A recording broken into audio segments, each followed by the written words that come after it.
Under the burning sky of the 19th century Wild West, a dusty town gathered for a wedding no one wanted to witness. Two identical men, twin brothers bound by blood and desperation, stood stiffly beside a woman the town had already judged and mocked. They called her too large, undesirable a burden. She said nothing. She didn't need to. Her silence carried a strength no one there could measure. This was not a love story born of choice. It was forged by fear debt and a bargain struck across cultures that barely understood one another. The twins believed this marriage would cost them their pride, their freedom, and their future. The town believed it would confirm every cruel assumption they'd ever made about an Apache woman. And Nayeli, quiet, composed, unflinching, walked into their lives carrying a truth so powerful it would unravel every certainty they held. Because sometimes the people we dismiss the fastest are the ones who change us the most. And sometimes the marriages forced upon us become the very trials that reveal who we truly are. Before we begin this unforgettable story, take a moment to comment below with your location and local time. I love seeing where you're listening from. And if you enjoy emotional Wild West stories like this one, don't forget to subscribe to the channel so you won't miss what happens next. The town of Dry Creek lay scorched beneath the late summer sun, its single dirt road split by wagon tracks and stubborn weeds. Weathered storefronts leaned like tired men, and the wind carried the smell of dust sweat and old regrets. It was a town that survived by hard bargains and harder judgments, where mercy was rare and survival often came at the cost of someone else's dignity. For Ethan and Lucas Caldwell, survival had become a narrowing road. Their family ranch sat a mile beyond town land. Their father had broken with bleeding hands and stubborn hope. Now the fences sagged, the cattle thinned, and the ledger books told a cruel truth neither brother wanted to face. Drought had taken the grass, raiders had taken livestock, and illness had taken their mother's strength. Margaret Caldwell lay on a narrow bed by the window, her breath shallow, her skin pale as bleached bone. She had not stood unassisted in weeks.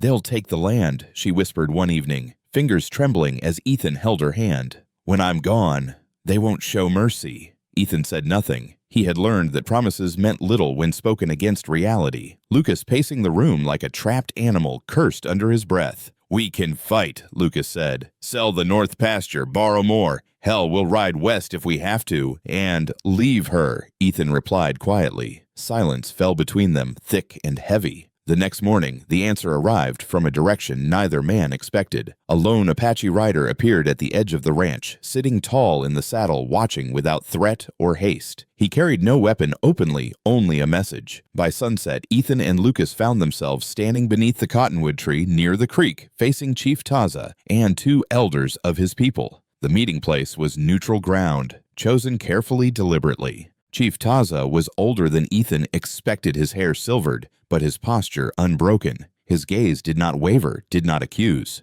It simply observed. "You owe debts," Taza said, his English measured, precise. "To men who do not wait." Lucas bristled. "We didn't ask for your concern." "No," Taza replied calmly, "but the land you stand on touches ours. When white men lose land, they do reckless things." Ethan met the chief's eyes. "What do you want?" Taza studied him for a long moment. "Peace, stability, and respect for a promise." He gestured, and one of the elders stepped forward. "My daughter," Taza said. "Nayeli." Lucas scoffed. "We've heard the name." "Yes," Taza said evenly. "You have heard lies." The proposal came slowly, each word placed like a stone. If the Caldwell brothers agreed to marry Nayeli according to Apache law, the tribe would settle the ranch's debt with the bank in Silver Ridge. They would offer protection from raiders, and the land would remain untouched. Ethan felt the air leave his lungs. "Both of us." "It is our custom," Taza said. "A shared bond,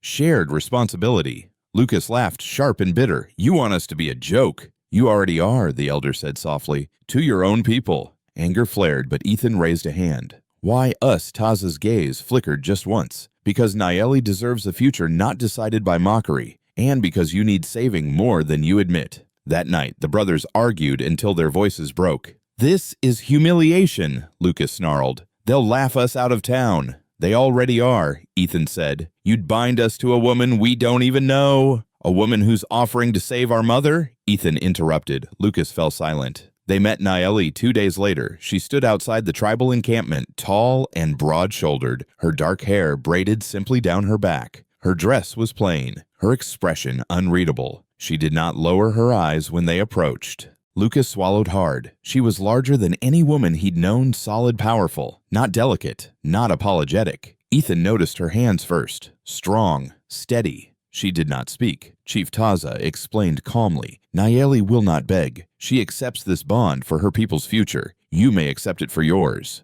Lucas muttered, "She doesn't even look ashamed." Nayeli's eyes flicked to him, not with anger, but with something colder. Knowledge. That night, Dry Creek buzzed with rumor. By morning, the town knew. The whispers turned to laughter, the laughter to scorn. 2 men for 1 woman, someone spat. Must be desperate or blind. Reverend Hale agreed to perform the ceremony, though his mouth tightened when he heard the terms. Sheriff Briggs only shook his head. "Don't expect protection from me when this goes sideways," he warned Ethan. Margaret wept when Ethan told her, not from shame, but from relief. "I didn't raise cowards," she whispered, "but I raised men who stand by their own." The wedding took place at dawn beneath the same cottonwood tree where the bargain had been struck. The town gathered in uneasy silence. Nayeli stood between the brothers, her posture straight, her chin lifted. She wore no ornaments, no veil. When the vows were spoken, Lucas's voice cracked. Ethan's did not. And as the final words faded into the morning air, Nayeli finally spoke just one sentence, low and steady, meant only for the men beside her. "This marriage will change you," she said, "whether you wish it or not."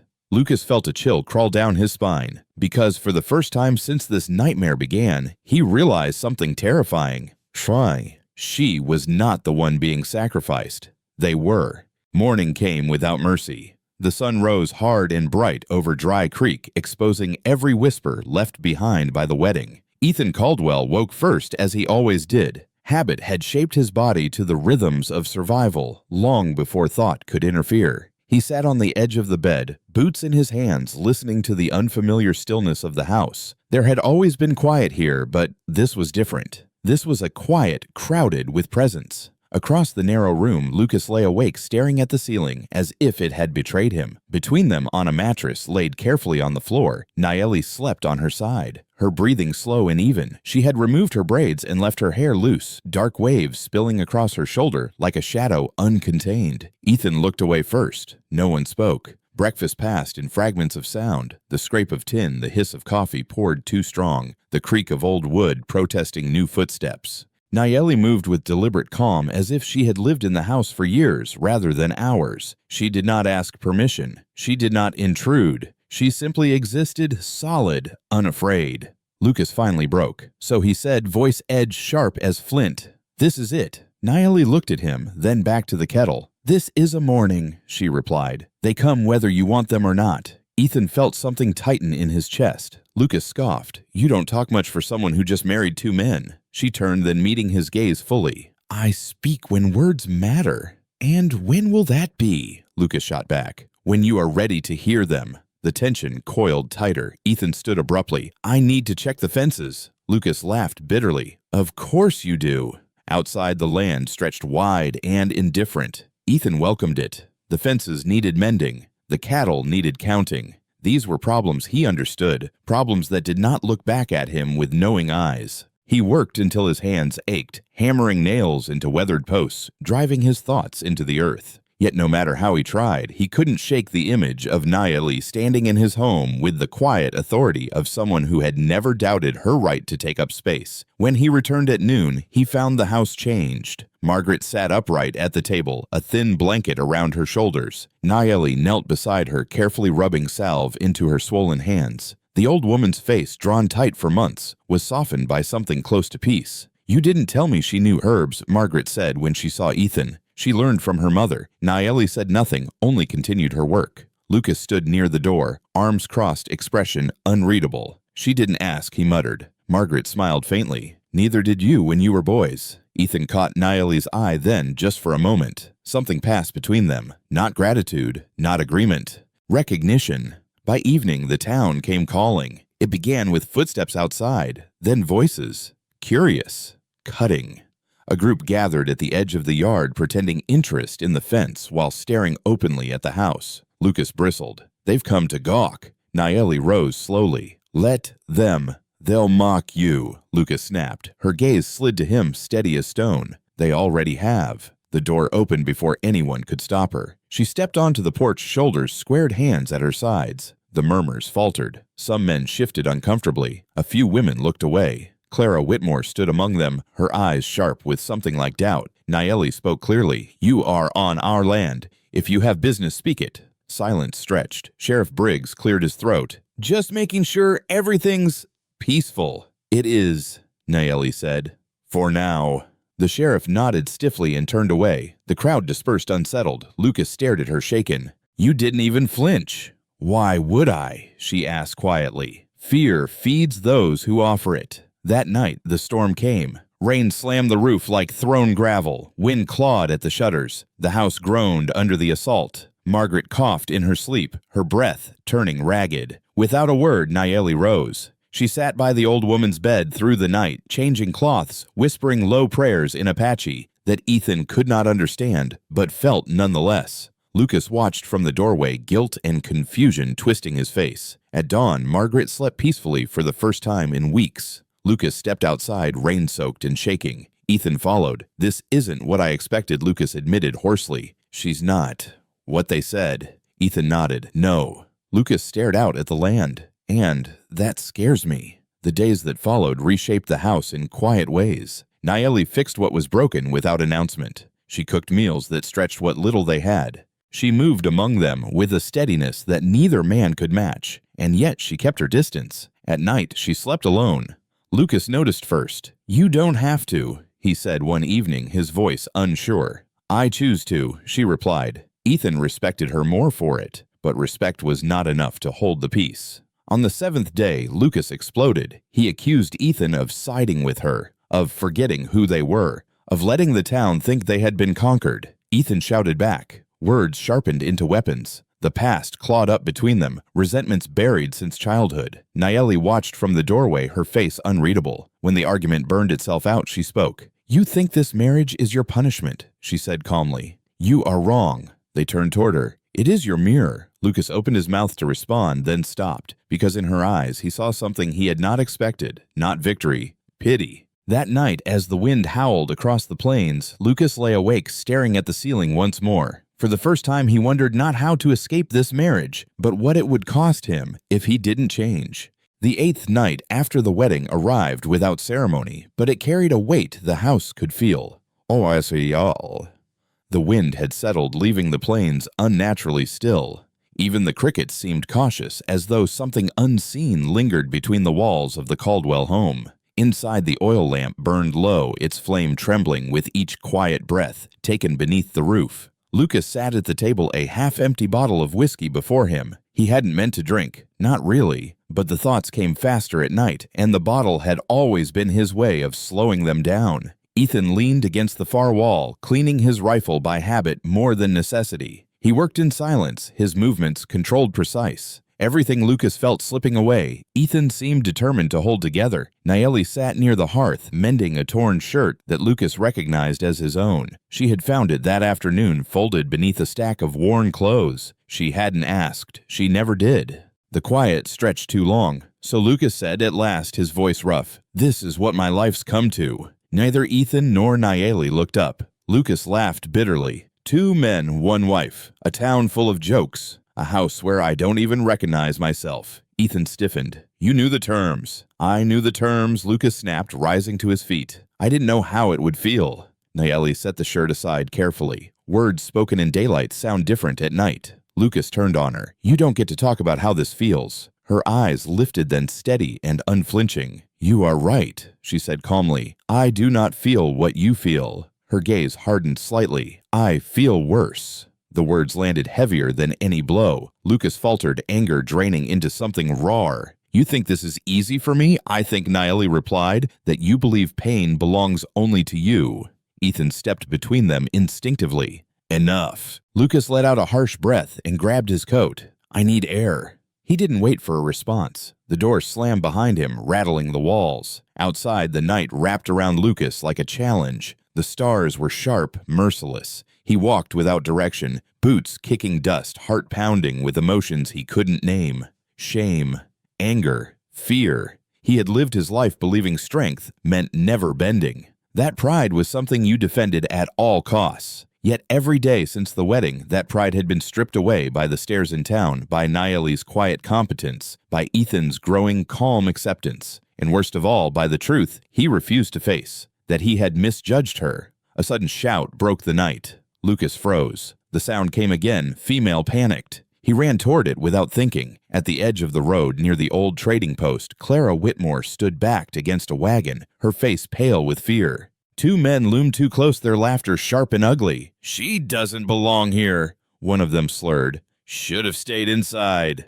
Lucas stepped forward. "That's enough." The men turned surprised. Recognition flickered, and sneers followed. "Well, if it isn't the double groom," one laughed. "Come to defend another woman." Lucas didn't answer. He moved. The confrontation was brief and brutal, not with fists, but with resolve. Lucas stood his ground, eyes cold, voice steady. Eventually, the men backed away, muttering curses. Clara exhaled shakily. "Thank you." Lucas nodded, suddenly exhausted. "You should head home." As she did, Clara paused. "Your wife," she said quietly. "She's not what people say." Lucas didn't respond. When he returned to the house, the lamp still burned. Nayeli stood by the window, watching the road as though she had known he would return. "You followed me," he accused. "No," she said. "I waited." He scoffed. "Why? Because men who leave angry often return wounded." That cut deeper than he expected. He sank into a chair, rubbing his hands over his face. "They laugh at me. Every day. They laugh because they fear what they do not understand," Nayeli replied. "And you fear that you might understand." Lucas looked up sharply. "You think you know me. I see you," she said simply. "The boy who learned to fight before he learned to listen." Silence fell. From the back room came a soft cough. "Margaret." Without hesitation, Nayeli rose and went to her. Lucas watched as she moved, sure, gentle, unhurried. The sound of murmured words followed, soothing, intimate. Something inside him cracked. Later, Ethan joined him on the porch. The night air was cool now, the stars dimming toward dawn. "You could have walked away tonight," Ethan said. Lucas nodded. "I thought about it, but you didn't." Lucas stared out at the horizon. "Because running doesn't fix what's broken." Ethan studied his brother carefully. "She's changing this family." Lucas swallowed. "I know." Inside, Nayeli finished tending Margaret and stood alone for a moment, her hands resting on the bedpost. She allowed herself one slow breath, only one. This marriage was not about love. Not yet. It was about endurance. About standing in the fire long enough to learn what must be burned away. And as the first light of morning crept across the land, Nayeli knew something had shifted. Pride had been wounded, but wounds, if tended, could heal. Or fester. The choice, she understood, was no longer hers alone. The days following that night unfolded with a strange, cautious rhythm, as if the house itself were learning how to breathe again. Morning arrived wrapped in pale light and the scent of damp earth. Lucas woke later than usual, his head heavy, but his thoughts clearer than they had been in weeks. For the first time since the wedding, he did not feel the immediate urge to flee his own life. He found Nayeli outside, kneeling beside the small garden patch Margaret had once tended before illness bent her body and will. Nayeli worked the soil with her bare hands, turning it gently, humming low under her breath. The sound was unfamiliar, soft, steady, ancient. "You don't have to do that," Lucas said. She glanced up. "The earth answers when spoken to kindly." He scoffed lightly. "Never noticed." "That does not mean it isn't true." He lingered, uncertain what to say next. Finally, he cleared his throat. "About last night." "I didn't mean I know," Nayeli said, returning her focus to the soil. "That was all. No accusation, no demand, no forgiveness offered or withheld." Lucas walked away, unsettled, unsure whether her restraint comforted or unnerved him. Inside, Ethan was already awake, reviewing accounts spread across the table. The numbers still told a hard story, but not a hopeless one. The Apache payment had cleared the most immediate debts. The ranch had time now, something it hadn't had in years. Margaret stirred from her bed and called softly for Nayeli. When she arrived, Margaret smiled with the warmth of someone greeting family. "I slept through the night," Margaret whispered, astonished. "I don't remember the last time." Nayeli adjusted the blankets. "Your body needed rest. Your spirit did too." Margaret squeezed her hand weakly. "You're a blessing in this house." Nayeli did not answer, but her eyes softened. Lucas watched from the doorway, guilt tightening his chest. He had spent years believing strength meant refusing help. Nayeli accepted responsibility without claiming credit. It confused him. The town, however, did not soften so easily. By mid-morning, word spread that a shipment of supplies had gone missing from the general store. Sheriff Briggs wasted no time before riding out to the Caldwell ranch. This wouldn't have happened before Briggs said bluntly, his eyes flicking toward Nayeli as if she were an unspoken conclusion. Strange things follow strange arrangements. Ethan stepped forward. Are you accusing her? I'm saying trouble follows where lines are crossed. Nayeli met the sheriff's gaze calmly. If you are missing something, you should look where it was last kept. Briggs bristled. Careful. Truth does not need care, she replied. The sheriff left without proof, but not without warning. That afternoon, a boy from town rode hard to the ranch, breathless and shaken. Your fence is down, he said to Ethan. Cattle spooked, running south. Ethan swore and ran for his horse. Lucas followed without thinking. Nayeli watched them go, then turned back to Margaret. I'll stay, she said. Hours passed before the brothers returned exhausted and scraped but successful. As they rode up, they saw smoke curling from the chimney and felt something unfamiliar tug at them. Relief. Inside, a stew simmered on the stove. Bread cooled on the counter. Margaret slept peacefully, her face relaxed in a way Lucas hadn't seen since childhood. Nayeli stood by the window. You were gone long. Lucas nodded. Could have lost half the herd. But you didn't. No, he admitted. We didn't.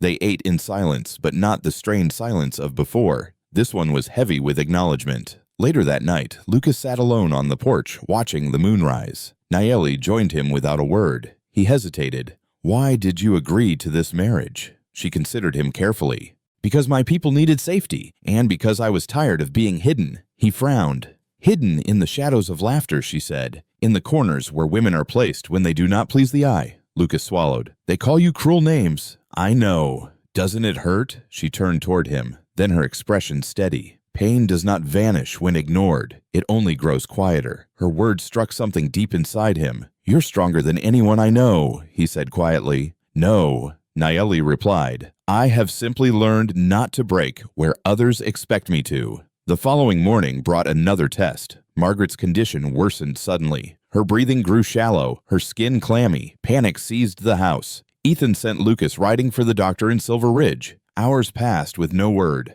Nayeli took control. She brewed herbs, cooled Margaret's fever, whispered stories in a language that carried rhythm and comfort. She did not waver. When the doctor finally arrived at dusk, he shook his head in surprise. She stabilized her, bought time. Ethan stared at Nayeli, awe replacing uncertainty. That night, as Margaret slept peacefully once more, Ethan spoke what had been forming in his chest. You didn't have to do all this. Nayeli met his eyes. I chose to. Why? Because families are built by actions, not blood. Lucas returned late, exhausted but relieved. He stopped short when he saw Nayeli standing between him and Ethan, not as a barrier, but as a bridge. For the first time since the wedding, the three of them shared a look that did not fracture. Outside the town, watched from a distance, uneasy. They sensed a shift they could not name. Something had taken root in the Caldwell house, and roots once set were difficult to tear out. By the second week after the wedding, the Caldwell Ranch no longer felt like a place waiting to collapse. It still bore the marks of hardship, the leaning fence posts, the thin cattle, the tired roof, but something steadier now lived within its walls. Routine had settled in. Ethan rose before dawn as he always had, but now he often found Nayeli already awake, tending the fire or preparing a simple meal. Oil.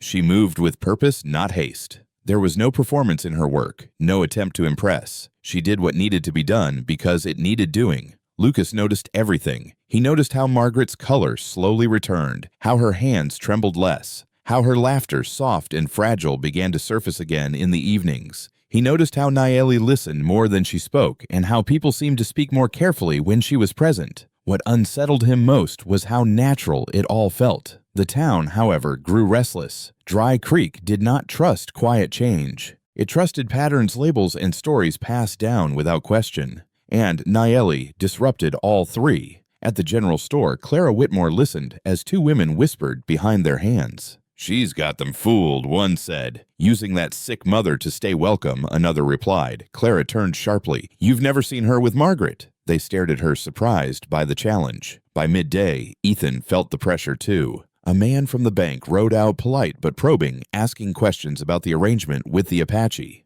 the protection, the money. Unusual alliances make men nervous, he said. They make men accountable, Ethan replied. The visitor left unconvinced. That evening, Lucas returned from town with his jaw tight and his hands clenched. They're planning something, he said. I heard it. Ethan looked up. Who? Briggs? A few others. They say this experiment has gone far enough. Nayeli did not react outwardly. She only nodded once. Fear grows loud when it senses loss of control. Lucas hesitated. You knew this would happen, didn't you? Yes. Then why stay?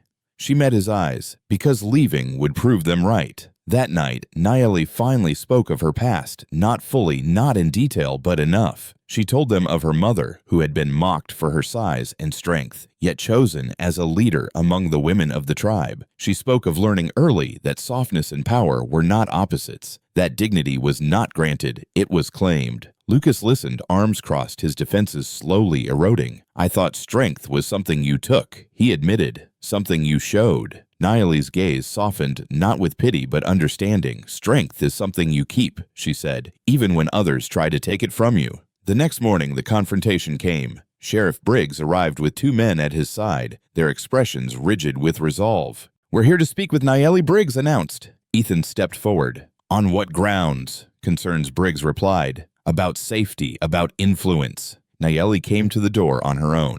I will speak. Briggs hesitated, then nodded. You're not under arrest. Not yet. They questioned her openly in front of the house, about the marriage, about the money, about her intentions. She answered calmly, never raising her voice, never yielding her composure. When they finished, Briggs frowned. You expect us to believe this was done out of goodwill. I expect you to believe it was done out of necessity, Nayeli said. The same reason most things are. One of the men scoffed. You think you belong here now? Nayeli's eyes swept the land, the house, the family behind her. I think belonging is built, she replied, not inherited. That struck harder than any insult. The men left without further words, but the message lingered. That evening, Lucas found Nayeli alone in the barn, brushing down one of the horses. He watched for a moment before speaking. You could have left, he said. After today.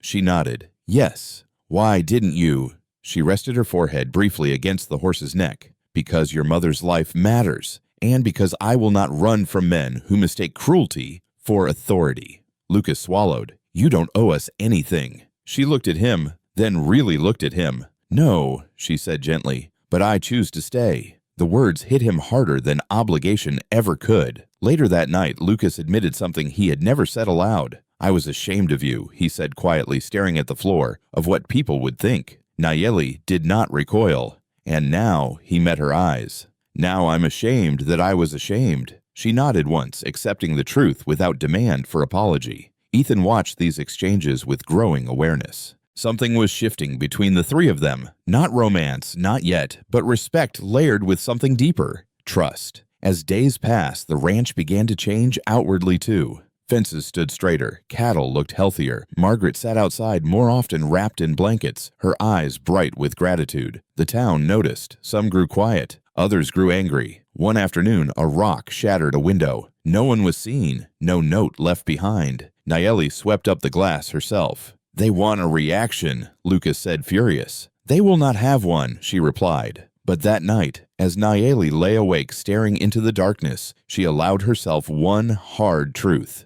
Endurance had limits, and the town was not finished testing hers. The fracture did not come all at once. It crept in quietly like a hairline crack in stone, easy to ignore until it widened beneath pressure. Lucas felt it first. He felt it in the way Ethan spoke Nayeli's name without hesitation, in the way his brother paused to listen when she offered a suggestion, in the way decisions that once belonged only to the twins now carried a third voice. Lucas told himself it didn't matter, told himself this was temporary, a survival arrangement, nothing more. But lies once repeated began to rot from the inside. It was late afternoon when it happened. The cattle had been restless all day, pacing the fence line, ears flicking toward the hills. Storm clouds gathered low and heavy, pressing the air down into something suffocating. Ethan stood near the corral, studying the sky when Nayeli joined him. "The ground will flood if the rain breaks hard," she said calmly. "The lower pasture should be moved." Ethan nodded. "I was thinking the same."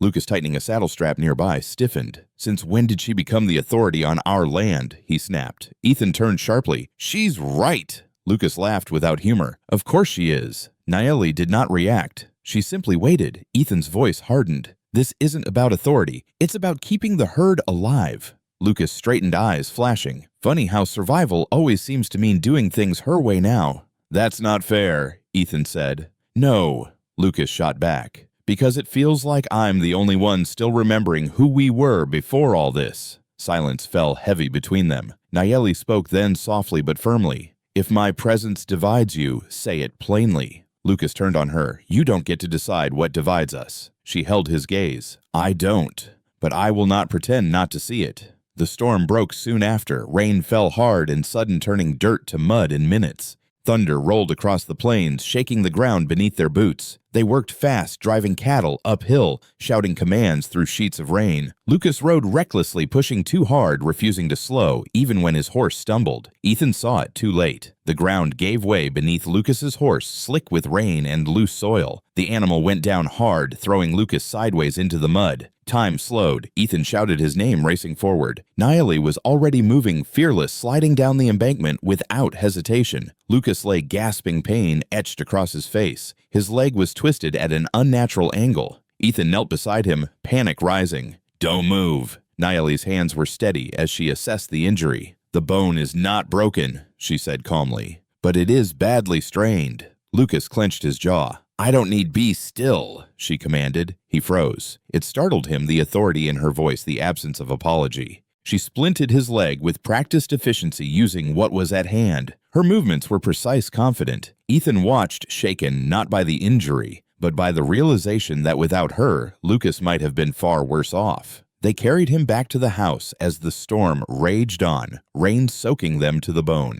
Inside, Nayeli tended the injury carefully. Murmuring instructions, Ethan followed without question. Lucas lay back exhausted, anger drained away, leaving only vulnerability. When the pain dulled enough for thought to return, the resentment surged in its place. Later that night, when Nayeli stepped outside to fetch fresh water, Lucas spoke. "You trust her more than me now," he said bitterly. Ethan looked up slowly. "That's not true." Lucas laughed weakly. "Isn't it?" Ethan sighed, rubbing his face. "This isn't a competition. It feels like one." Ethan met his gaze. "She hasn't taken anything from you. She's taken your loyalty," Lucas snapped. Ethan stood. "No, she's earned respect." Lucas turned his face away. "Same thing." Outside, Nayeli paused near the well. She could hear them, had heard more than she ever wished to. When she returned, she said nothing. The days that followed were tense. Lucas's injury kept him confined, forced into stillness, a punishment for a man who defined himself by motion. He watched from the sidelines as Ethan and Nayeli worked together seamlessly, their movements coordinated, their words minimal. Every shared glance felt like betrayal. One evening, unable to bear it, Lucas confronted her. "You're turning him against me," he said quietly. Nayeli's eyes softened but did not retreat. "No. You are afraid of losing what you have never named." Lucas scoffed. "You think you know me now? I know. Fear," she said. "It wears many faces." He clenched his fists. "You don't belong between us." She stepped closer, her presence grounded, unwavering. "I do not stand between you. I stand beside what you refuse to face." His voice broke. "I was his brother before you came, and you still are," she said gently. "But brothers must grow, or they fracture." The words haunted him. That night, Ethan sat alone by the fire, staring into the flames. Nayeli joined him quietly. "He is hurting," she said. "So are you," Ethan replied. She nodded. Pain reveals what pride hides. Ethan swallowed. "I don't want to lose him." "You will not," Nayeli said, "unless he chooses to lose himself." Outside, the storm clouds finally cleared, revealing a sky heavy with stars. Lucas lay awake, staring at the ceiling, his leg throbbing, his heart heavier still. For the first time, he understood the truth he had been running from. The marriage had not broken his bond with his brother. His refusal to change was doing that all on its own. And unless something shifted soon, the fracture would become a break no apology could mend. Lucas's leg healed slowly, but the silence between the three of them lingered longer. Forced into rest, Lucas spent his days watching Ethan and Nayeli move through the rhythms of the ranch as if guided by an unspoken agreement. They spoke little, yet everything seemed understood. Fences were repaired before they failed. Supplies were stretched without complaint. Margaret's health improved steadily, her laughter returning in brief, precious moments. Lucas told himself he was grateful, but gratitude was a thin shield against the fear clawing at his chest. One afternoon, as the sun dipped low and painted the land in copper light, Nayeli did something she had never done before. She asked Lucas to walk with her. They moved slowly along the creek, his legs still stiff, her pace unhurried. For a long while, neither spoke. The water whispered over stone, steady and patient. "You have been quiet," she said at last. Lucas snorted softly. "I'm always quiet when I don't know what to say." She nodded. "Then I will speak." He glanced at her, surprised. "My father did not give me to this marriage lightly," Nayeli continued. "You believe it was only a bargain. It was not." Lucas's pulse quickened. "Then why?" She stopped near the water's edge. "Because I carry something your town would kill to control." Lucas frowned. "What are you talking about?" She met his gaze, her expression solemn. "I am the last blood descendant of the woman who signed the original peace agreement with your people before it was broken." Lucas stared at her stunned. "That land your ranch stands on," she went on quietly, "was part of a promise never honored. My mother kept the records. I memorized them." He swallowed. "You're saying I am proof," she said. "Living proof. If the truth is spoken in the wrong place, violence will follow." Lucas felt the ground shift beneath him. "Ethan doesn't know. He knows enough," Nayeli replied. "But not everything." Lucas laughed hollowly. "So that's it. That's why the town's so afraid." "Yes," she said. "Fear recognizes what threatens it." They stood in silence, the weight of her words pressing in. "Why, tell me," Lucas asked finally. "Because you are standing at a crossroads," she said, "and secrets rot when held by the wrong heart." He looked away, shame burning his throat. "You think I'm weak." "No," Nayeli said gently. "I think you are unfinished." That night, trouble arrived without warning. A group of men rode up after dark, their faces hidden by hats and anger. They did not knock. A rock shattered another window. Ethan reached for his rifle. Lucas rose, adrenaline surging. Nayeli stepped between them. "No," she said firmly, "not yet." The men shouted accusations of theft, of manipulation, of betrayal. Sheriff Briggs's voice cut through the noise. "Bring her out," he demanded. "This ends tonight." Margaret cried out from her bed. Ethan's hands shook. "They have no right. They believe they do," Nayeli replied calmly. She stepped onto the porch alone. The lantern light revealed her fully unarmed, unbowed. "I will speak," she said clearly. "But you will listen." Briggs sneered. "You think you're in charge." "I think truth has weight," Nayeli said. "And lies grow loud when they are cornered." She told them enough, not everything, but enough to shake certainty. Of broken promises, of land taken under false words, of records that still existed. Murmurs rippled through the crowd. Briggs's jaw tightened. "You expect us to believe an Apache woman over our own history. I expect you to fear what you already know," Nayeli replied. A tense silence followed. Then Lucas stepped forward. "She's telling the truth," he said. Every head turned. Ethan stared at his brother, shock written across his face. Lucas's voice trembled but did not break. "And if you harm her, you'll answer to us." The declaration surprised even Lucas himself. Briggs hesitated, calculating. Finally, he spat into the dirt. "This isn't over."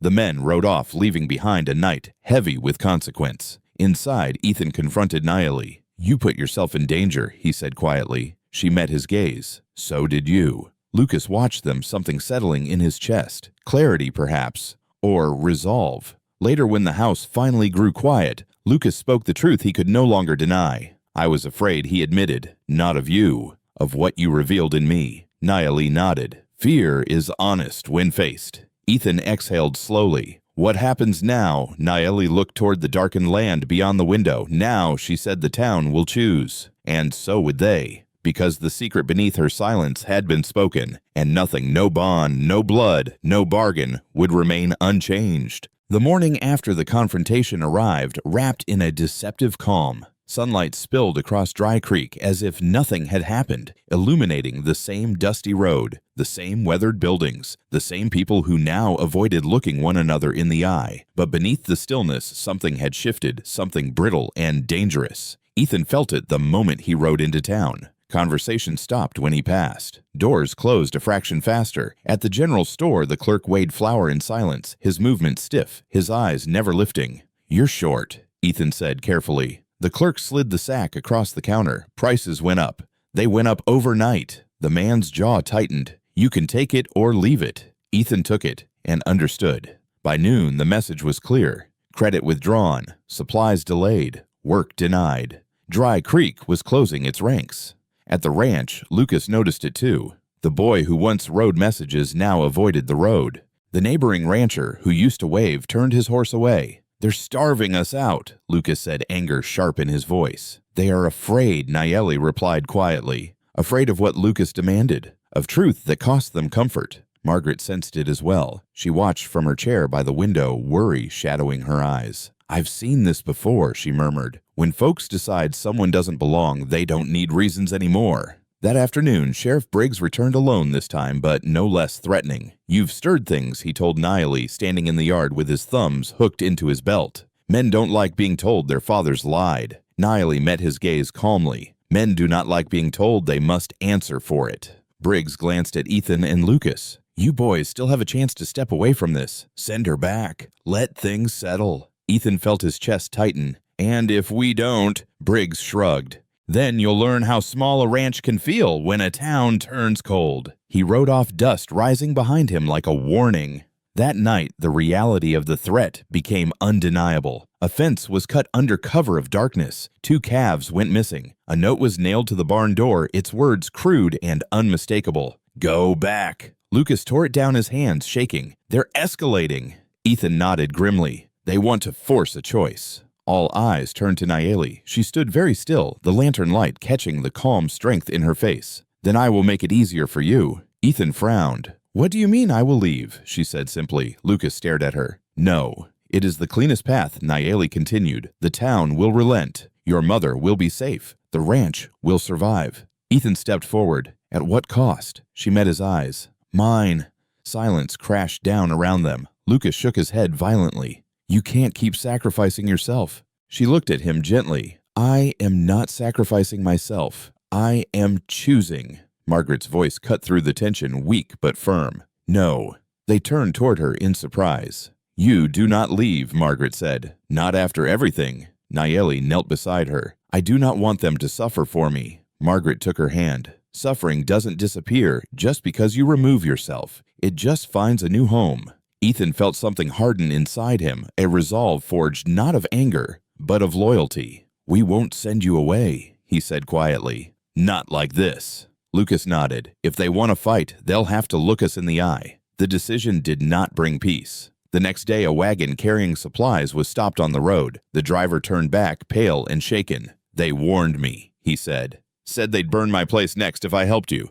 By evening, hunger pressed in. Not desperation yet, but the promise of it. That night, Nayeli sat alone in the barn, running her hand along the grain of a support beam, grounding herself. Ethan found her there. "You don't have to be alone," he said softly. She looked up. "Some choices are easier made in quiet." He hesitated. "Do you regret telling them the truth?" She shook her head. "Truth spoken late is still better than truth buried." He sat beside her, the space between them close but respectful. "If this turns violent, it will," she said gently. Ethan swallowed. "Then I won't let you face it alone." For the first time, Nayeli's composure wavered. Not fear, but something like gratitude. In town, the mood darkened. Rumors spread faster than facts. Old grievances were dragged into the light and reshaped into weapons. Clara Whitmore stood at her window, watching the road, listening to men speak with voices she no longer recognized. "This isn't justice," she whispered to herself. "It's cowardice." The following morning, a crowd gathered near the church. Briggs stood among them, his posture rigid, his voice carrying.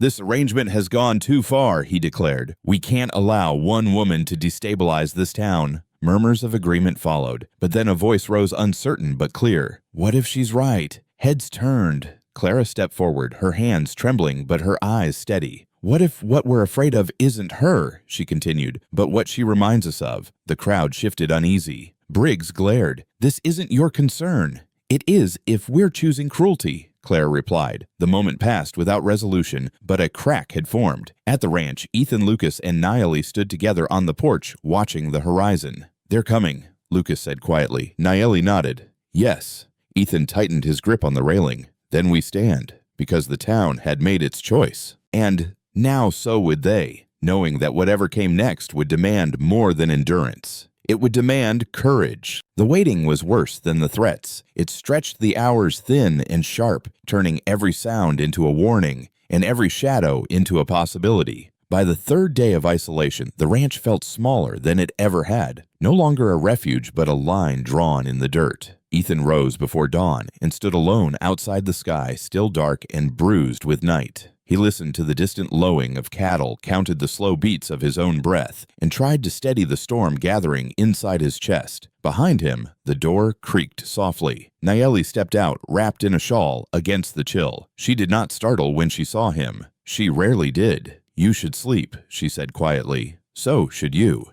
She allowed herself a small nod. Sleep is difficult when the air tastes like decision. Ethan almost smiled at that. Almost. They'll come today, he said. Yes, you seem certain. Fear does not linger forever, Nayeli replied. It seeks release. They stood in silence, watching the first hint of light creep along the horizon. Inside the house, Lucas sat on the edge of his bed, pulling on his boots with unnecessary force. His legs still ached, but the pain felt distant compared to the weight pressing against his ribs. He had not slept. Every path he imagined ended the same way, with someone paying a price. He just didn't know who it would be. When he joined Ethan and Nayeli outside, the air between them was taut but honest. I'm riding into town, Lucas announced. Ethan turned sharply. That's a mistake. No, Lucas said firmly. Hiding is. Nayeli studied him. You believe you can reason with men who have already chosen their story. Lucas lifted his chin. I believe I can choose mine. Ethan grabbed his arm. If they hurt you, they won't, Lucas replied, though he wasn't entirely sure. And if they do, at least, it'll be for something I chose. Nayeli stepped closer. You are not alone, she said softly. Whatever you do, it reflects on all of us. Lucas met her gaze. That's exactly why I'm going. He rode off as the sun broke fully over the plains. The hours dragged. Margaret dozed fitfully, waking at every sound. Ethan paced the porch, scanning the road. Nayeli remained still, her composure a quiet anchor amid the tension. At midday, dust appeared on the horizon. Ethan's heart clenched, but it was Lucas. He rode hard, his expression grim. They're gathering, Lucas said as he dismounted. At the church, Briggs is pushing for removal. Ethan exhaled slowly. And the town divided, Lucas admitted, but loud men sound like many. Nayeli nodded. Then it has come. Lucas hesitated. There's more. Ethan waited. They're planning to come here tonight, Lucas said, to force you to choose. Margaret stirred, her voice weak but steady. Choose what. Ethan knelt beside her. Whether we stand together. She smiled faintly. Then there is no choice. As night fell, lanterns flickered to life across the ranch. Ethan checked the doors, secured the barn, counted the ammunition he hoped he would not need. Nayeli prepared quietly, bundling documents, wrapping small items with care. Ethan noticed. You're ready to leave, he said softly. She did not deny it. If it keeps blood from the ground. Lucas shook his head. You're still willing to carry this alone. I have carried worse, Nayeli replied. Ethan felt something break open inside him. Not fear, not anger, but certainty. No, he said firmly. You won't leave. She looked at him, surprised by the steel in his voice. This ends now, Ethan continued. Not with you walking away. Not with us pretending this is your burden. Lucas stepped beside him. We choose you. The words hung in the air, simple, irrevocable. Nayeli's composure faltered, just for a moment. Before she could speak, the sound of hooves reached them. Torches appeared along the road, bobbing like restless spirits. Voices carried on the night air, angry, fearful, determined. Margaret grasped Nayeli's hand. Whatever happens, she whispered, know that you belong here. The crowd stopped at the edge of the yard. Sheriff Briggs rode forward, his face hard in the torchlight. This ends tonight, he called. Send her out. Ethan stepped forward, his voice calm but unyielding. No. Briggs sneered. You're choosing her over your own kind. Ethan didn't hesitate. I'm choosing what's right. Murmurs rippled through the crowd. Lucas joined him. If you want her, you go through us. Briggs laughed harshly. 2 men against a town. A voice rose from the edge of the crowd. Clara's. It doesn't look like a town to me, she said. It looks like a mob. Heads turned. Uneasy shifting followed. Another voice joined hers, then another. The The crowd wavered, resolve cracking under its own weight. Briggs sensed it too. His eyes narrowed. "You're making a mistake." Nayeli stepped forward, then her presence commanding without force. "This land remembers promises," she said clearly, "and it remembers who breaks them." Silence fell. Briggs looked around, realizing the tide had shifted just enough to make violence uncertain. "This isn't over," he muttered, turning his horse away. The crowd dispersed slowly, reluctantly, fear still clinging to them, but doubt now threaded through it. When the road emptied and the torches vanished, the ranch fell quiet once more. Lucas let out a shaky breath. "I thought they'd burn us down." "They almost did," Ethan said. Nayeli stood between them, the weight of the night settling into her bones. "You did not have to stand," she said softly. Ethan met her gaze. "We wanted to." For the first time since the marriage, Nayeli allowed herself to lean not physically, but inwardly into the truth she had been resisting. This was no longer a bargain. It was a bond. And bonds, once chosen freely, could not be undone without consequence. As the stars wheeled overhead, the three of them stood together, knowing the danger had passed for now, but also knowing the greatest test still lay ahead. Because standing against a town was one thing. Living with what that stand demanded was another entirely. The night after the crowd dispersed, left behind a silence so deep it felt unnatural, as if the land itself were holding its breath. Ethan slept lightly, waking at every creak of the house, every distant sound carried on the wind. Lucas didn't sleep at all. He sat by the window until dawn, watching shadows stretch and retreat, replaying the moment he had stepped forward and chosen a side, his side without reservation. Nayeli was awake long before either of them noticed. She moved through the house like a presence made of intention, not sound. By the time the sun crested the horizon, she was already dressed for travel, her hair braided tight, a small bundle wrapped carefully and placed near the door. Ethan saw it when he came into the kitchen. "You're leaving," he said quietly. She didn't turn. "I am preparing." "For what? For what comes next?" Lucas appeared in the doorway, eyes narrowing when he saw the bundle. "You said you wouldn't." "I said I would not leave last night," Nayeli replied calmly. "I did not say I would never leave." Ethan felt a cold certainty settle in his chest. "You're planning something without us." She faced him, then her expression composed but heavy. "There are debts that cannot be shared." Lucas shook his head. "That's not your decision to make alone." Nayeli's voice softened. "It has always been my decision." That afternoon, a rider arrived from Silver Ridge carrying sealed papers. Ethan recognized the bank's mark immediately. His hands trembled as he opened them. The debt, every last cent, had been settled in full. Ethan stared at the page, disbelief flooding his senses. This can't be right." Lucas read over his shoulder, his breath catching. How all eyes turned to Nayeli. She inhaled slowly. "My father released the final claim." Ethan's heart sank. "What claim?" "The land east of the creek," she said. "The one no white man knew how to trace properly." Lucas's voice dropped. "You gave it up." "Yes. That land was your leverage," Ethan said hoarsely. "Your protection." "It was a weapon," Nayeli corrected. "One that would have drawn blood." Lucas ran a hand through his hair, anger and awe warring in his chest. "You sacrificed your people's future." "No," she said firmly. "I secured it. Peace holds more value than threat." Ethan felt the weight of it then, not just the land, but the years of inheritance, the quiet power she had carried without ever speaking of it. "You gave them everything," he whispered. Nayeli shook her head. "I gave them certainty." The town reacted swiftly. By evening, word had spread. The bank reopened credit. Wagons resumed their routes. Doors that had closed began to open again. Sheriff Briggs rode out once more, this time without threats. "The matter is resolved," he said stiffly. "Dry Creek thanks you for your cooperation." Nayeli inclined her head politely. "I require no thanks." When he left, Lucas slammed his fist against the porch railing. "They get everything, and you get nothing." She met his gaze steadily. "I get what I wanted." "And what's that?" Lucas demanded. She looked past him toward Margaret sitting peacefully in the shade. Shady toward Ethan standing with his shoulders no longer bent under the weight of debt. "An ending," Nayeli said quietly, "before this became a beginning soaked in blood." That night, she told them she would leave at dawn. "No," Ethan said immediately. "You're not walking away like this."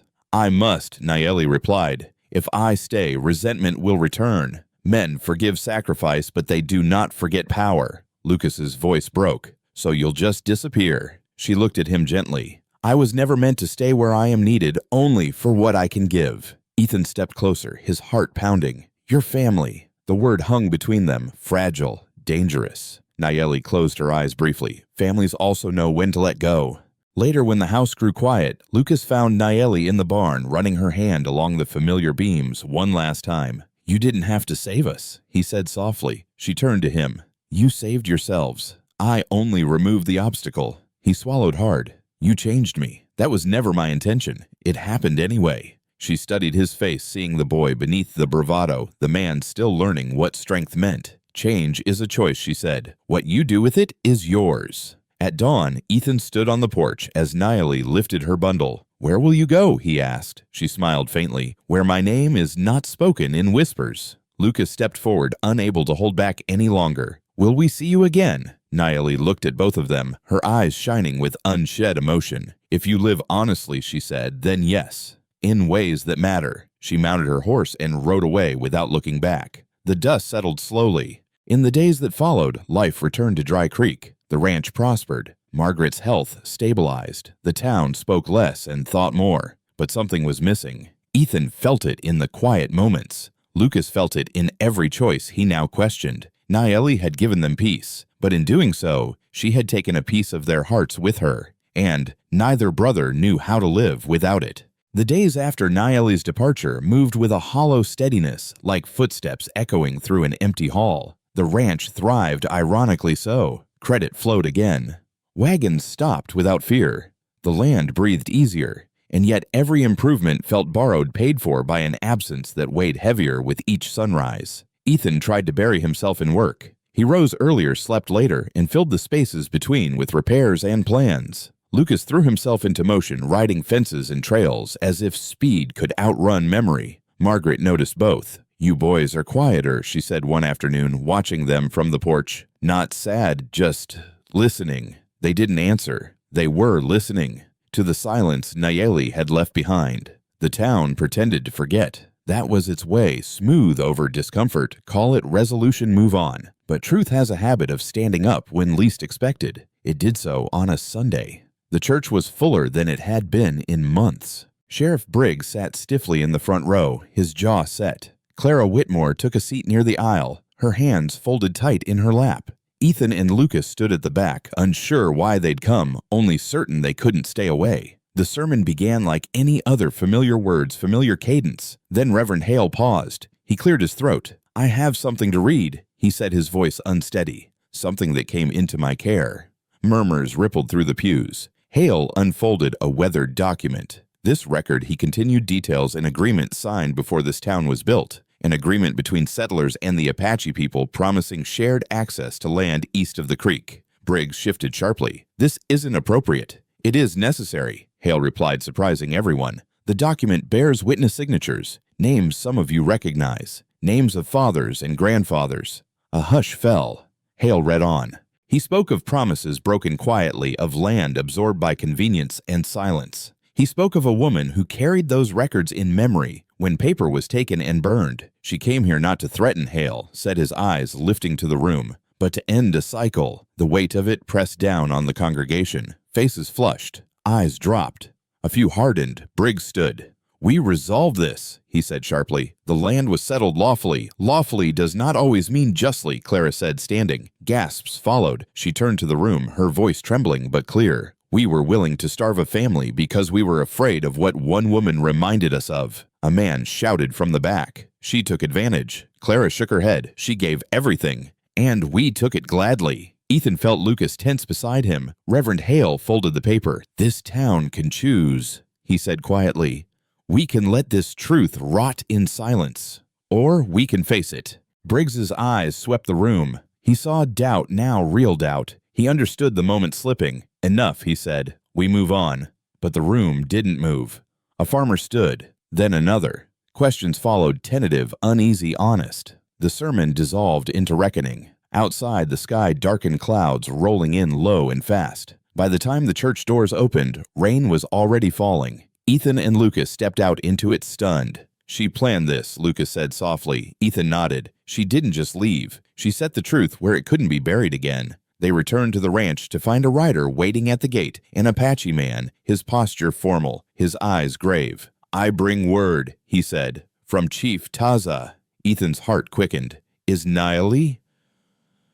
"She is alive," the writer said, "but there is trouble." The brothers listened as the man explained factions within the region, angered by the release of land without blood, now sought Nayeli. Some saw her as a traitor, others as leverage. "She is moving," the writer finished, "but she cannot outrun all of them." Lucas didn't hesitate. "We ride." Ethan nodded. "Now." They saddled in the rain, Margaret watching from the doorway, fear and pride warring in her eyes. "Bring her home," she whispered. They rode hard, following the trail east, the land blurring beneath pounding hooves. The storm broke, fully lightning tearing the sky, thunder rolling like judgment. They found Nayeli at dusk near the creek, crossing her horse, restless, her expression calm but alert. "Why did you come?" she asked when she saw them. Lucas dismounted, breathless. "Because you don't get to decide what family risks alone." Ethan stepped closer. "Because you're not done here." She searched their faces, seeing resolve where there had once been uncertainty. "You could have stayed safe." Ethan shook his head. "Safety without truth is just another prison."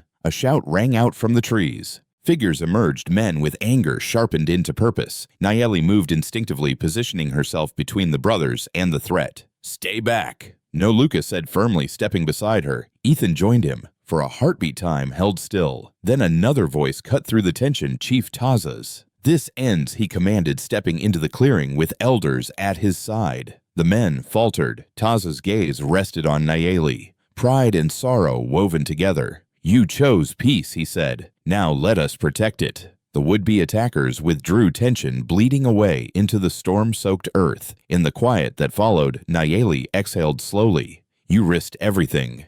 Lucas smiled faintly. "Seems to be a habit." Ethan met her eyes. "Come home."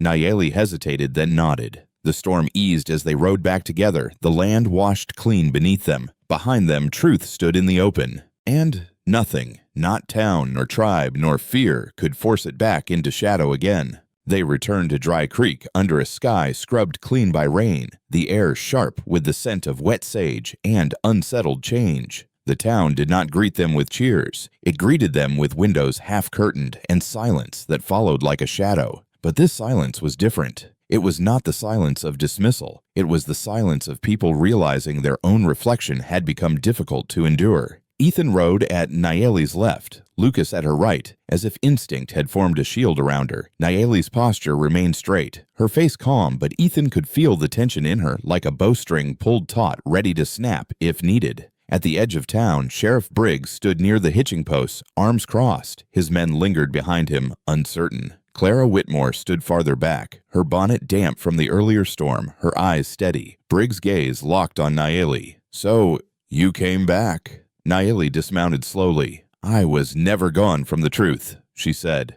Briggs' jaw tightened. "This town doesn't belong to you." Nayeli's eyes swept the street, the storefronts, the faces peering from behind glass. "It belongs to whoever lives honestly on it." A murmur rippled. Briggs stepped forward. "You don't understand what you've started. There are men who won't accept this. And there are men who never had to." Lucas snapped. Briggs' eyes flashed. "Careful, boy." Lucas stepped closer, voice low and dangerous. "I'm not a boy anymore." Ethan placed a hand on his brother's arm, not to restrain him, but to steady him. Clara moved forward, then her voice cutting through the tension with unexpected strength. "Sheriff, you said the matter was resolved. If it's resolved, why are you still threatening her?" Briggs looked at her as if seeing her for the first time. "Because you're letting sentiment cloud your mind." Clara lifted her chin.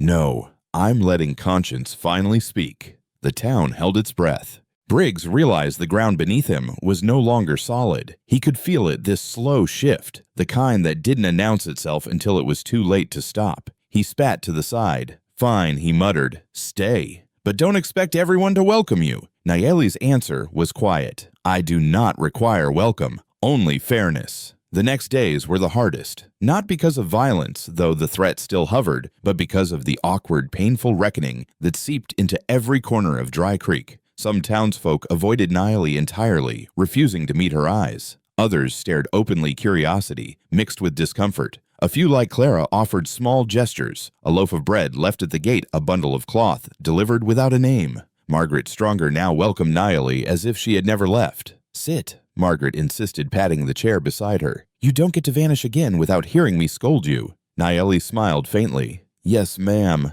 Lucas watched the exchange with a strange tightness in his throat. Margaret's affection for Nayeli was natural, unforced, like sunlight, finding its way into a room long kept dark. It made Lucas wonder how many years he had spent confusing harshness with strength. Ethan felt his own awakening as well. At night, when the house quieted, he found himself listening to Nayeli's breathing in the next room, reassured by it. He realized with a slow, unsettling clarity that the thought of losing her again frightened him more than losing the ranch ever had. One afternoon, Ethan rode into town to speak with the bank and found an unexpected sight. Reverend Hale sitting with several men from the community documents spread across a table. "We're forming a committee," Hale said, looking up as Ethan approached, "to address the old agreement, to make reparations." Ethan's chest tightened. "They're actually doing it," Hale nodded. "Some are. Others are angry. But the truth has been spoken too loudly to ignore now." Ethan left with a strange mix of relief and bitterness. It shouldn't have taken this long. It shouldn't have required Nayeli's sacrifice. That night, Lucas found Ethan outside by the fence line, staring at the distant lights of town.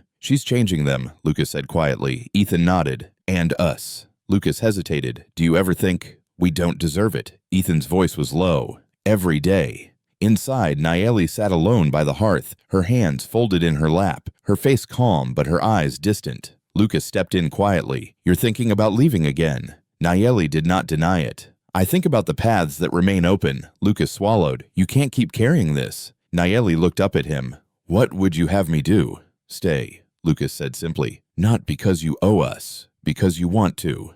Nayeli studied him carefully. "And if I do not want to," Lucas's voice broke slightly, "then I'll let you go. But I need you to know something first." Nayeli waited. "I was cruel," Lucas admitted. "Not with words always, but with the way I looked at you, the way I assumed you were less. I let other people's laughter become my own." He clenched his jaw, forcing the words out. "And I'm sorry." Nayeli's composure softened. She nodded once. "That apology matters because it is late, and because you still speak it." Lucas let out a shaky breath. "I don't want to lose my brother," he added quietly. "And I don't want to lose you either." Nayeli's eyes glimmered. "You are learning," she said softly. "That is not nothing." The next morning, trouble returned in a new form. A rancher from the outskirts rode into town with anger on his face and fear in his voice. "My barn burned last night," he shouted near the saloon, and someone left a message said it was punishment for traitors siding with the Apache. The word spread like fire itself. Fear flared anew. The old hatred tried to reawaken. Briggs seized the moment, calling for order, for unity, for protection. Ethan realized what was happening. This wasn't about Nayeli alone anymore. It was about the town's soul, whether it would step forward into truth or fall backward into fear. That evening, Ethan stood on the porch with Lucas and Nayeli as the sun set red over the plains. "They're going to come again," Lucas said. Nayeli nodded. "Yes." Ethan inhaled slowly, feeling the weight of leadership settle onto his shoulders. "Then we meet them in daylight." Lucas looked at him sharply. "What do you mean?" Ethan's eyes stayed on the horizon. "No more hiding behind closed doors. If this town is going to choose, it chooses with eyes open." Nayeli's gaze sharpened. "You will call them out." Ethan nodded. "I will." And in that moment, Lucas realized the awakening had come. Not to the town, not even to Nayeli, but to Ethan. His brother, who had spent his life carrying burdens quietly, was finally ready to stand where everyone could see him and refuse to bow. And as the last light bled from the sky, one truth echoed in Lucas's mind. Tomorrow would not be about survival anymore. It would be about what they were willing to become. Morning broke hard and bright, as if the land itself demanded to witness what was about to unfold. Ethan stood in the center of Dry Creek, with the sun at his back, the wooden planks of the platform warm beneath his boots. He had chosen the spot deliberately between the church and the general store where no one could pretend not to see or hear him. The town gathered slowly. Some came out of curiosity. Others came with suspicion etched deep into their faces. A few came with arms crossed and jaws set, already decided. Sheriff Briggs stood near the front, posture rigid, his authority challenged simply by Ethan's presence. Lucas stood off to the side, close enough to intervene, if needed far enough to let his brother stand alone. And Nayeli stood apart from all of them. She had not asked Ethan what he planned to say. She had not tried to stop him. She understood something Ethan himself was only just discovering, that love in its truest form did not rush ahead to speak for another. It waited. It trusted. Ethan cleared his throat. I didn't call you here to accuse anyone. He began, his voice steady but unadorned. I called you here because I've lived among you my whole life, and I know what happens when we let fear make our decisions. Murmurs rippled through the crowd. My family almost lost everything, he continued, not because we were lazy, not because we were dishonest, but because we were vulnerable. He paused, letting that word settle. When Nayeli came into our lives, most of you laughed. Some of you hated. A few of you were afraid. And I understood that fear because I shared it. Nayeli lifted her gaze, then surprised. Ethan met it only briefly before turning back to the town. But what I learned, he said, is that fear doesn't protect what we love. It poisons it. Briggs shifted uneasily. You tell yourselves this was about land, Ethan went on. About money, about law. But it was never just that. It was about who we decide belongs and who we decide is expendable when things get uncomfortable. A man shouted from the back. She threatened us. No, Ethan replied calmly. She told the truth, and the truth only feels like a threat when it asks something of us. Silence fell thick, pressing. I won't pretend I've always done right by her, Ethan said, his voice softening. I entered a marriage out of desperation, not respect, and she gave us dignity when we offered her none. Nayeli felt something tighten in her chest, not pain but recognition. Ethan gestured toward her. She didn't stay because she was forced. She stayed because she chose peace over power, because she believed this land could be better than what it's been. Lucas watched the faces in the crowd, saw discomfort, saw shame, saw resistance cracking in small human ways. Ethan took a breath. This town can keep pretending this is behind us, or we can decide right now what kind of people we want to be remembered as. He stepped down from the platform. I'm done hiding, he said simply. For a long moment, no one spoke. Then Clara Whitmore moved forward. My husband died believing this town stood for fairness, she said, her voice trembling but strong. I want to believe he wasn't wrong, she turned to Nayeli. You don't owe us forgiveness, but I'm asking for the chance to earn it. A few heads nodded. Others looked away. Briggs cleared his throat. This isn't settled by speeches. No, Nayeli said quietly, stepping forward at last. It is settled by what happens next. All eyes turned to her. I did not come here to be claimed, she continued. Not by marriage, not by land, not by pity. Her voice carried steady, unyielding. I came here because survival taught me something you have forgotten, that dignity cannot be divided. You either grant it to everyone or you live without it yourself. No one laughed. No one mocked. Nayeli looked at Ethan, then not as a wife bound by agreement, but as a woman standing beside a man who had finally learned how to stand. There is affection here, she said honestly. Respect, care, perhaps even love. Ethan's breath caught. But love, Nayeli went on, is not ownership. It is not rescue. And it is not obligation. Lucas felt his throat tighten. He understood now why she had always held herself apart, not from them, but from being possessed by expectation. I will stay, Nayeli said, only if I am free to leave. Ethan stepped forward without hesitation. You are. The simplicity of the answer echoed louder than any vow. Nayeli searched his face and found no fear there, no demand, only truth. The crowd began to disperse slowly, conversations hushed, expressions conflicted but changed. The reckoning was not complete, but it had begun. That evening, the three of them sat outside as the sun dipped low, painting the sky in bruised gold and violet. Lucas broke the silence first. You didn't have to say any of that. Ethan smiled faintly. I did. Nayeli watched the horizon. You risked much. So did you, Ethan replied. She nodded. But today you risked something harder. What's that? Lucas asked. Ethan exhaled slowly. Being seen. Nayeli's lips curved into the smallest smile. Later, when the house quieted and the night wrapped gently around them, Ethan found Nayeli alone by the fence line. I meant what I said, he told her. About freedom. I know, she replied. And about affection. She turned to him, then her eyes reflecting starlight and something deeper. We walk carefully now, she said, not toward possession, toward understanding. Ethan nodded. I can do that. She studied him for a long moment, then reached out, resting her hand briefly over his heart. This, she said softly, is enough for tonight. And it was. Because love, when stripped of fear and claim, did not need to rush toward a name. It only needed space to breathe.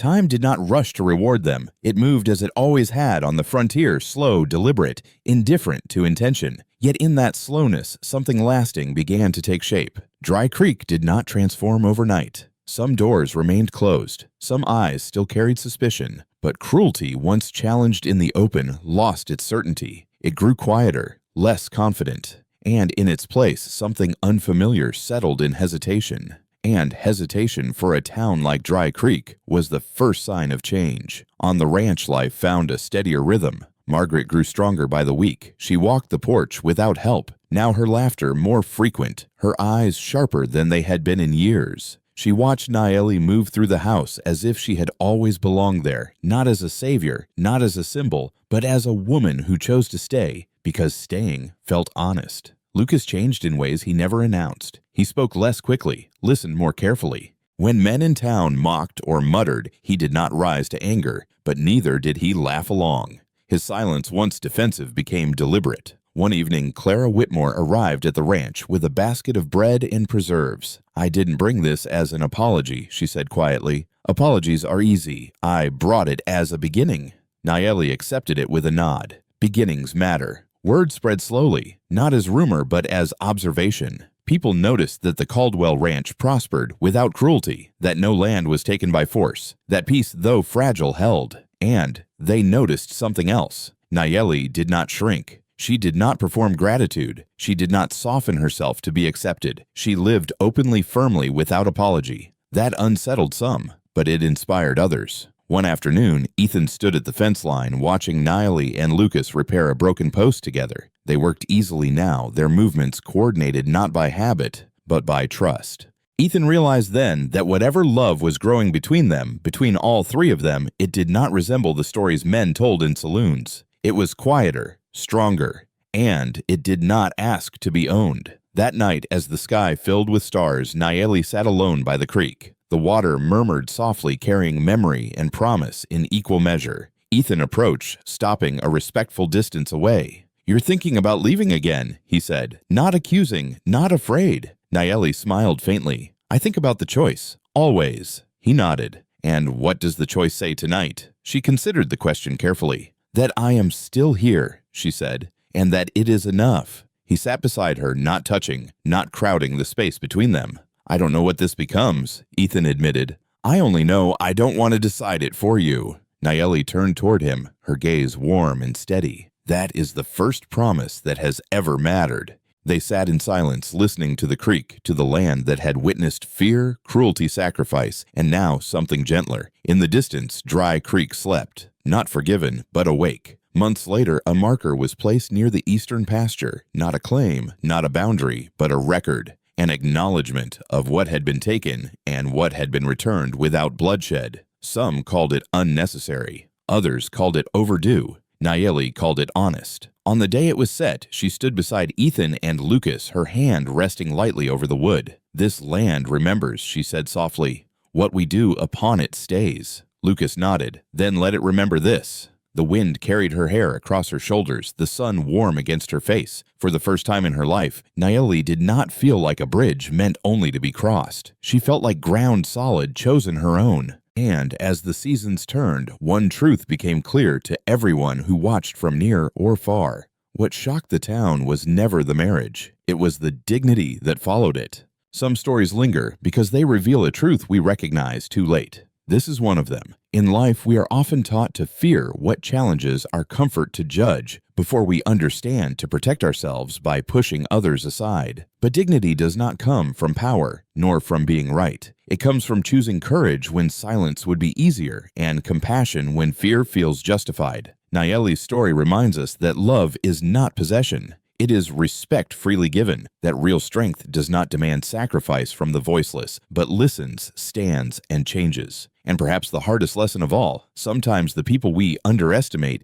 carry the very wisdom we need to become better than we were. If this story moved you, take a moment to share your thoughts in the comments. I would truly love to hear what it stirred in you. And if you value stories that explore courage, dignity, and quiet strength, please consider subscribing to the channel. Your presence here matters more than you know.